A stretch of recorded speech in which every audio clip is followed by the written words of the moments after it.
is Aromie here, and welcome back to Seduce Me, the Otome visual novel game. Last episode, Grandpa passed away, and I learned that I was a heir of his entire house. So stay strong. Promise? Let's continue. I forgot there was voice acting. For a moment, he looked almost sad, pleading. But as quickly as it had come, the expression disappeared from his face, and he was all smiles once again. Promise. Upon hearing that, Grandpa let out a burst of laughter and stood up. All right then. Enough of that. How about I whip up some special homemade dessert? I know I can't accompany you at that new cafe, but we sure can talk and eat while I cook and do some paperwork. Homemade dessert?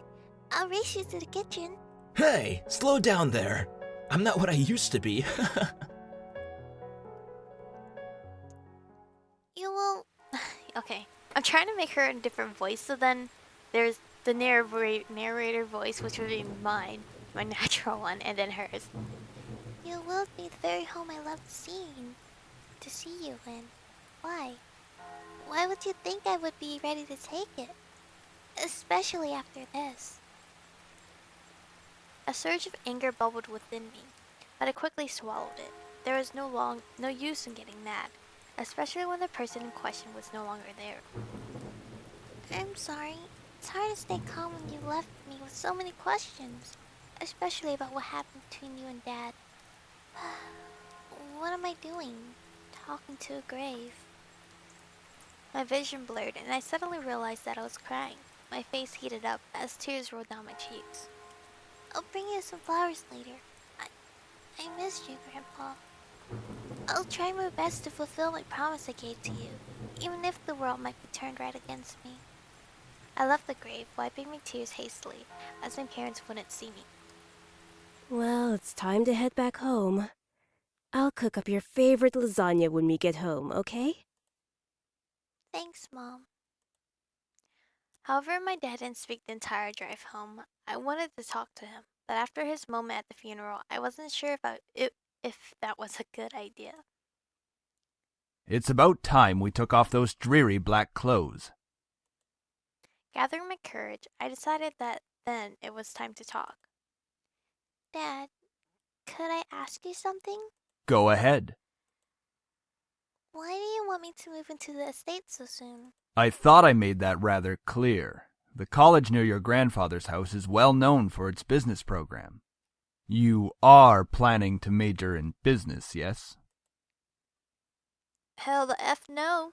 Right after you graduate from high school, you'll just live there and can easily commute to and from school. It's a perfect fit for you. But it's so sudden. You just decided so quickly right after the funeral. Don't be so sensitive. If you're like that in the real world, you'll be crushed. Depends on where I'm going in the world. I'm just saying that maybe we could talk a bit more about my future. In reply, my father rubbed his temples and sighed quietly. After you graduate from college, you'll work at Anderson Family Toys. I have connections since I am part of the board of directors, so you will be guaranteed a spot. That is what we talked about before, yes? But what if... Stop mumbling! But what if I don't want to work there? Don't be silly. It's the family company, our company. I'm not just going to hand it over to some incompetent vice chairman. He came closer to me and his face softened. Look, this is all for the best, okay? You may not know it right now, but you will appreciate it later.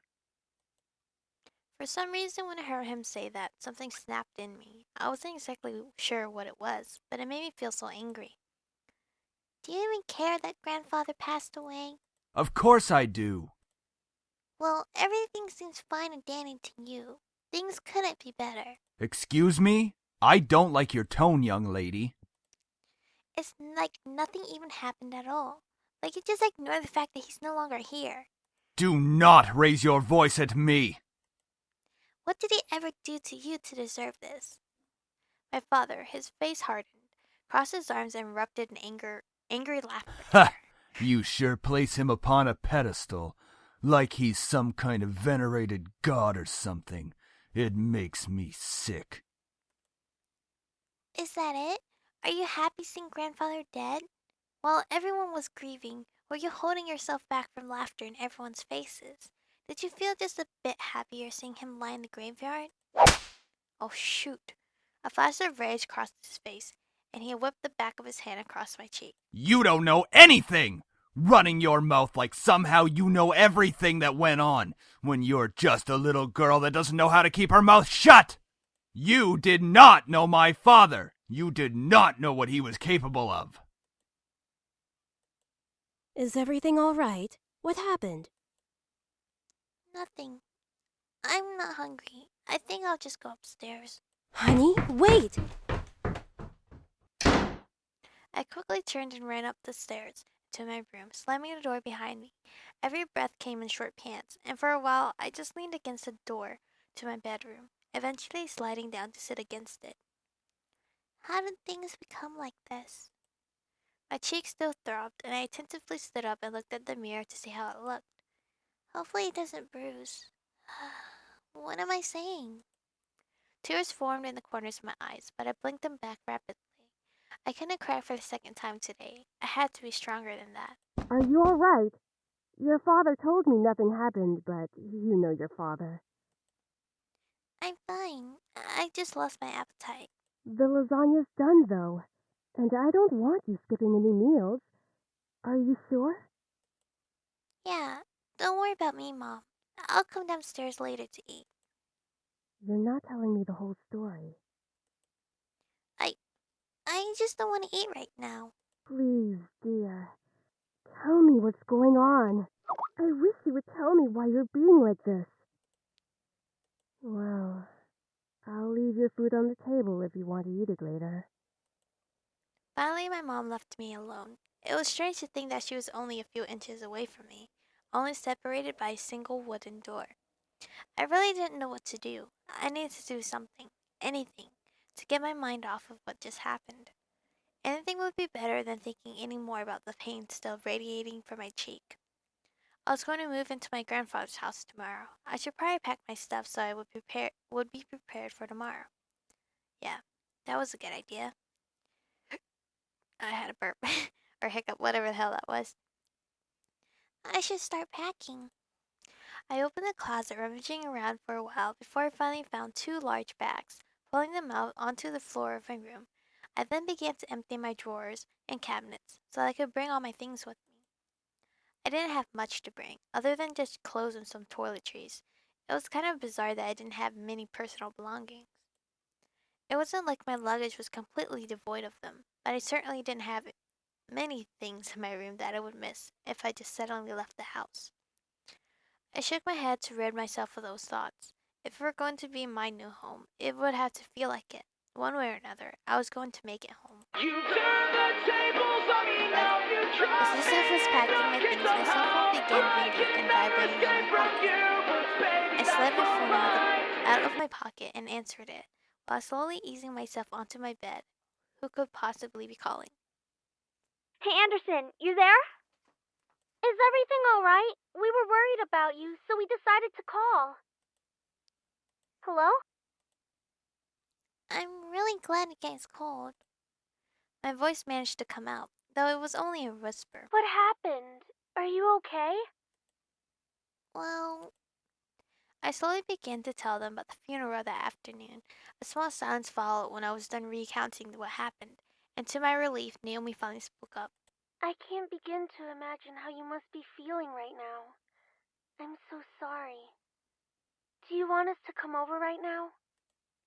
No, it's okay. My dad isn't in a good mood, so we could just keep talking on the phone like this. Of course! We'd stay on the phone until the crack of dawn, right, Suzu? Yeah, we're always here if you need us. After all, we wouldn't be the awesome triple threat trio without you, right? Yeah. Triple threat trio? That sounds like the name of a gang. Yeah, I mean, we're all taking on the world together. We've got to sound somewhat scary, or else no one's going to take us seriously. What's with you and naming things? You've got to step up your game, Naomi. Pulling behind the cool kids like Anderson and me. Tisk tisk. Hey! I'm a cool kid! If anything, I'd say you'd have to step up your game! We chatted cheerfully about all sorts of things. Very soon I had forgotten about the events that day and was engaged in a conversation about Naomi's favorite TV show, some program called Herlock. We all agreed that the actor playing the titular character certainly had a very distinctive look about him, with that long overcoat and scarf wrapped around his neck. We had many disagreements about who we thought was the coolest character. Yeah, he has really high cheekbones, and his eyes are pretty. Though I do have to say I prefer Jackson, and as a bonus, his actor is just so sassy. I looked up at the clock hanging on the wall and realized how late it was. Whoa, it's already 1 a.m.? Sorry for keeping you guys up so late. I think I'm gonna hit the hay for tonight. See you guys at school tomorrow. I should probably shower and go to bed. I can't believe I stayed up this late just to talk to my friends. But it was really nice. Well, to the bathroom I go. I took a relaxing shower. Nothing beat hot water. My mouth, I can't talk lately. What the hell? Nothing beat hot water and the feeling of being clean. After drying myself, I promptly dressed in my pajamas and crawled into bed. A nice hot shower after a long day. I'm so glad to finally be in bed. It had been a really long day. I knew that I was wishing for something to change back in class, but I certainly wasn't expecting any of the things that happened today. And I had to go back to school tomorrow. I curled up on my side and tightly wrapped the blankets around me. I really wasn't in the mood to be returning to school, but my dad probably would make me go just for the sake of it. It's time to go to sleep. I reached out to my lamp on my nightstand and turned off the lights. However, my mind was still lost in the passing of my grandfather and the thoughts of inheriting something so big that it haunted my mind the entire night until the next morning. I shook my head to try to clear the sleepiness out of me to no avail. I really didn't get any sleep last night. It's already time to wake up? Wait, school. As soon as I realized I had to go to school, I slid out of bed and looked at the vanity mirror. That's a relief. Luckily, there was barely a bruise on my cheek. You had to squint to actually see it. I doubt anyone would actually notice it, unless they leaned in really close. Breathing out a sigh, I got dressed, took my backpack, and caught the bus to go to school. It wasn't even hours before everyone heard of the news. I was approached in school and given condolences for my loss. However, that wasn't what shocked my friends. Wait, so you have the whole Anderson house to yourself? Lucky as hell, man! Quit being so sensitive, Naomi. Quit being so vulgar, Suzu. Oh, man, come on! See, she knows about proper public taste. I know how to be a lady. Sheesh. Guys, I'm going there after school today because my parents want me to get used to living there. Seriously? It hasn't even been a day since you came back to school. I know, but my parents want me to try living there as soon as possible. Still, that's really fast. Are you going to be okay? Of course. Sure, I mean, living in a house by myself. Is there like a butler or anything? But even in the comfort of my best friends, life seemed to keep testing me. Oh God. Hey! Don't go around shoving people like that. Whoops. Did I strike a nerve, Cappini? Oh God. She let out a small laugh as she tore her hair around her finger. Lizette, one of the last people wanted to see today. It's not me you should be apologizing to. Oh, Anderson. Hey, how's it going? I'm alright. Haven't you already heard, Lizette? Of what? Her grandfather's passing. Well, I'm sorry about that. I don't really watch a lot of news. It doesn't really sound like you mean it. I do mean it. Earnestly. Why wouldn't I? Typical Cappini. Isn't her family involved with the mafia or something? I wouldn't be surprised if she brought out a bat from behind her back right this moment. I had certainly forgotten the crowd that followed Lizette, which was mostly comprised of people that no one wanted to see on a typical school day. No one had the slightest idea why exactly they followed Lizette around persistently, but they labeled themselves as social equals with her. That is out of line! Suzu comes from an honest family!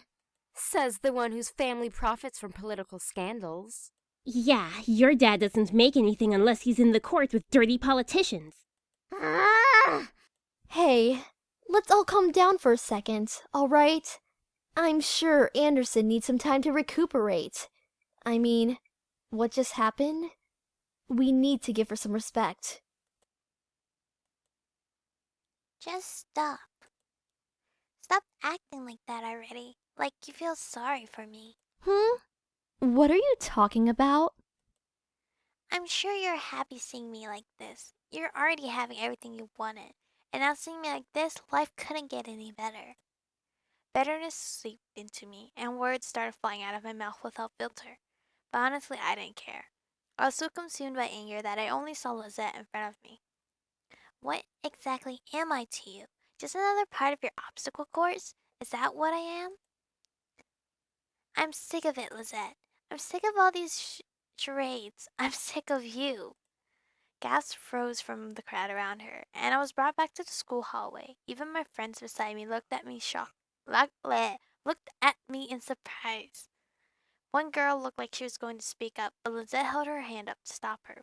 There was an emotion in her face that I couldn't quite make out, but I could see a form of pity in her eyes. No, don't you dare pity me.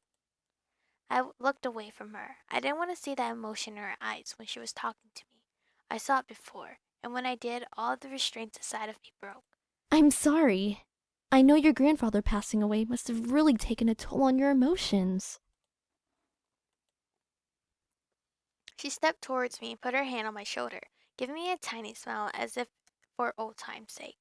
But for some reason, I didn't feel comforted at all.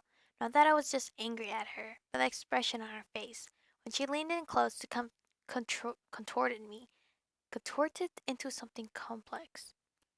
Something was different about her. I couldn't quite place my finger on it, but something about her had definitely changed. Well, I'll be going for now. Track meet responsibilities and all of that stuff. See you later! Something about Lizette made me feel uncomfortable. I wasn't just angry, but also uneasy. What was it? I had never seen her like that before. But I decided to pay no further attention to it. She continued running down the hallway with her gaggle of friends behind her. I refocused my attention to Miss Phillips, who was walking down the hall towards me. Is everything all right, girls? Nothing we couldn't handle, Mrs. P. Just a bunch of snobs. Suzu, hush! It was nothing, Mrs. Phillips. I see. Well, Miss Anderson, please accept my condolences for your loss. Thank you, Miss Phillips. Your grandfather was a good man. He really upheld the philanthropy of his company's policies, and the money that went towards charity, too. I know. He was amazing. I really looked up to him, and I want to be as good as he was. Well, I know that you'll be as great as your grandfather. Hell yeah, she will. She'll be 10 times better than her grandfather. Would I? Would I really be better than my grandfather? Everyone seemed to have high expectations for me. I wanted to do my best and make my family proud, but to be better than my grandfather? I wasn't sure about that. From outside the school window, I saw a familiar blue car pull up the curb. Undoubtedly, it was my father in the driver's seat. Oh, my ride's here. Well, I guess I'll see you both tomorrow. Want us to come with you? Oh, no, it's okay. I'll be fine. See you. Hey, Dad. Hey, honey. As I got into the car, I noticed my father looked troubled, clutching at his steering wheel and staring straight ahead, as if something was really bothering him. About what happened yesterday. I'm sorry for yelling at you. Does your cheek still hurt? Yeah, it effing hurts. Give me a boo-boo kiss. No, it's nothing to worry about. I mean it. I shouldn't have laid a finger on you.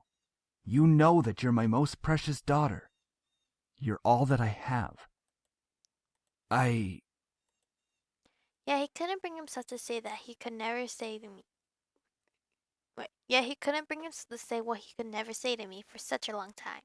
I always wanted to hear those words to affirm how he really felt, but I guess even now he couldn't say it to me. I turned away my head to look out the window. There was no point in waiting for something that was never going to come. And like that, he started to drive, and the conversation between us ended. I decided to focus my attention on the passing scenery. We were taking the usual route to grandfather's house. It was located within the vicinity of the school district, but it was still pretty far from the school and from where our house was. He had always lived alone. He insisted on doing things by himself, even at his age, living in such a large house. I wondered, did he pass away with no one at his side as well? It sounded so lonely and sad. It was strange that he decided on living all alone in his large estate. If anything, he could have lived with us. Though he and my father probably would have given each other the silent treatment the entire time. Maybe living alone was preferable to that. I actually hadn't visited him for quite a while. Visits to his house were most frequent when I was a child, and I had grown up long since then. The last time I visited, though, I thought he looked just as he usually was, happy and healthy.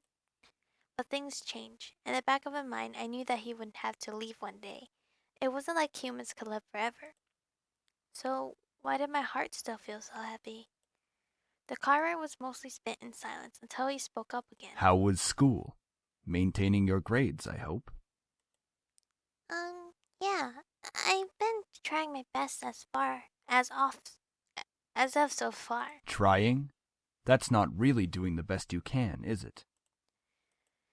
With my father, only some words I said were filtered through his ears. It was difficult to keep up a conversation without eventually talking about academics or my future, even if it was something loosely based on it.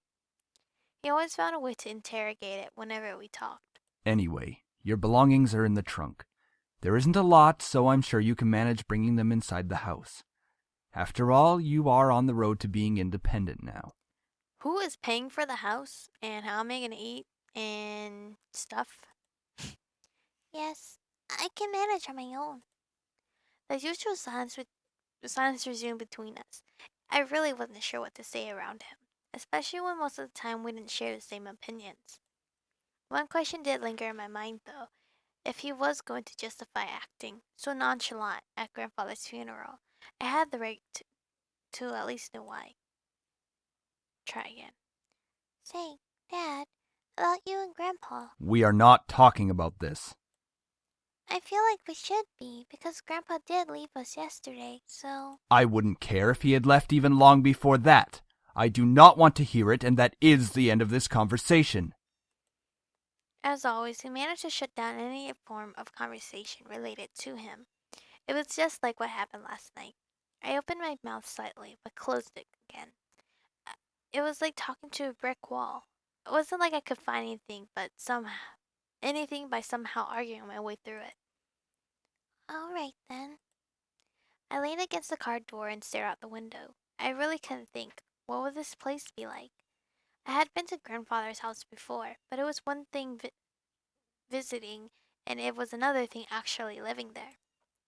How would I manage living on my own without any training to really care for a house? I knew that naturally the bills would be paid by my parents, who inherited grandfather's stocks to the corporation, but I had never lived independently. Oh, okay, that answered my question. Thinking about it made me feel some kind of bird being pushed out of the nest. Though I was technically an adult, I felt unprepared and a bit daunted at the prospect of actually moving into a new place. It must be really scary living in a huge house for yourself, though. Especially if you're just 18, because you're barely into the world. Most people my age would be ecstatic moving out. After all, it would symbolize some kind of change in their lives, like being on the road to independence. But I felt it was nothing of the sort. I really hoped I wouldn't let my parents down. I wouldn't want to let grandfather down. What would he say? What would he be saying right now? I gazed up at the passing clouds in the sky. If you're out there, grandfather, how would you be doing? Would there be anything you'd want to tell me at this moment? And of course, no answer. What was I doing? Searching for an answer in a heaven that would or would not exist. I ducked my head to stare at the blur of trees and cars from the car window. My head was definitely going into the clouds there at that moment. Either way, I found myself being driven off to my new home. Wow, see, it's a pretty big house. The car rolled to a stop and I drifted out of my thoughts. Here we are. Go on in. Alright, tell Mom I love her. All right. I love you, Dad. No, make sure to come by and visit us often. No, I'm going to miss you lots. Nothing other than a blank stare. I paused a bit before reaching for the car door handle, waiting for any form of a goodbye, but he didn't speak again. I sighed and exited the car. Hearing my dad pop open the trunk, I saw the 2 large bags I packed last night. They were large enough to carry only the things I needed. I took them out, placed one bag on each shoulder, and closed the trunk. He then drove off, leaving me alone in front of the mansion. I watched the blue car fade into the distance of the road before turning to see my new home. There it is. It's huge. My grandfather gave me this. It's hard to believe. The house was framed by a set of tall gates, and I hesitantly pushed them aside to take in the entire estate. The house still looked like it was when I visited him. At a glance, it seemed kind of intimidating with its size, though if I came closer, it was clear that there was more to it than that.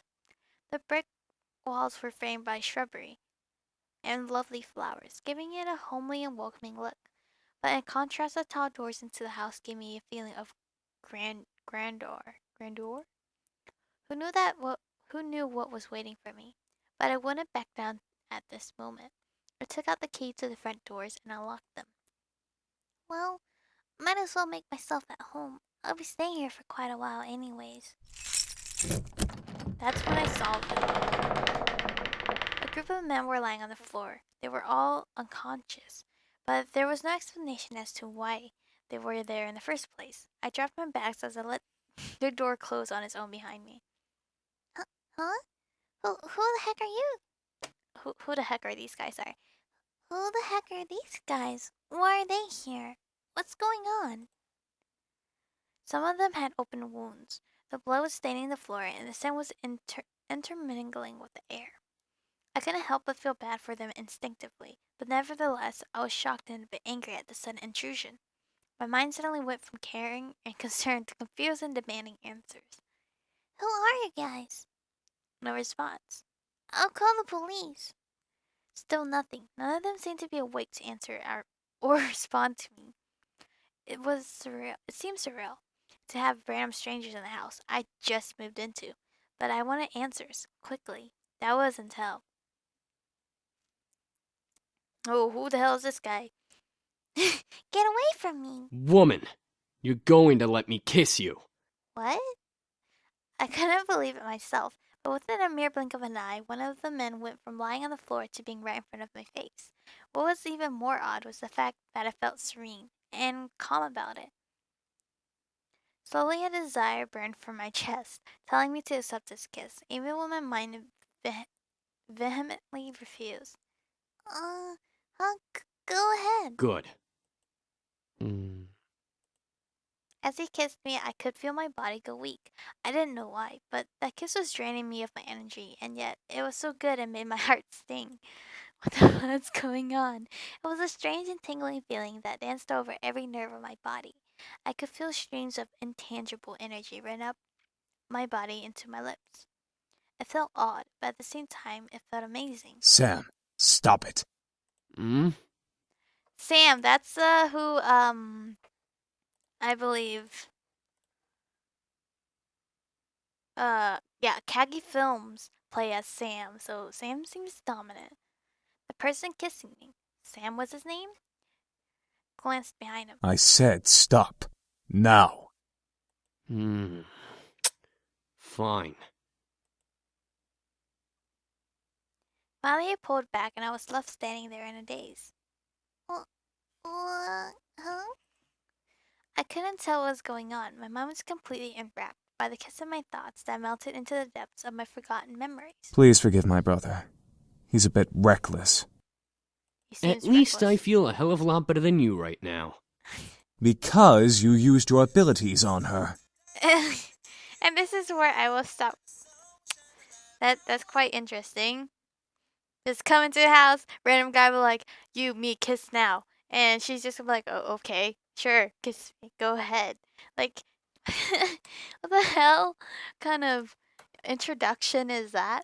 But, this game is pretty interesting so far, I have to say. So, we'll see what's gonna happen next time. Whew.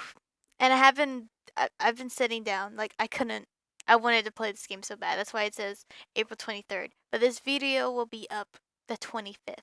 So it's every other day. So, except Sunday. Sunday I'm not doing it. So I think the schedule for this series is probably Tuesdays, Thursdays, and Saturdays. Because it's not that long of a gameplay. Unless I'm gonna try for all the guys. But I don't know if I want that. If I do, then I would make it a daily thing, like I did for collab. But anyways, I hope you guys have enjoyed this so far. Stay beautiful, and I'll see you guys next time.